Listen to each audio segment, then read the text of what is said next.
We've got a brilliant new feature released in EventDraw, which is folders.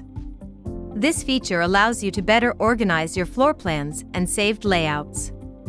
To get started, simply contact our team to set up folders and update your account with this new feature.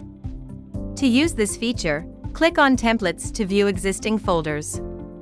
To move a floor plan to a new folder, click on it and select the desired folder. In this example, let's move an existing plan. You will receive a confirmation box once the floor plan has been moved. To create a new folder, click on the Create Folder button and type the folder name of your new folder.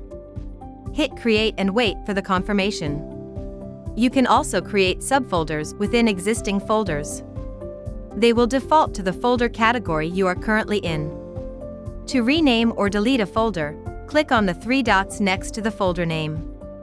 Please note that you can only delete a folder if there are no floor plans inside it. Click on the Home button to return to the master folder list. Now let's organize saved layouts. Folders can also be used for your saved layouts. You may organize them by month, client name, or any other method that suits your needs.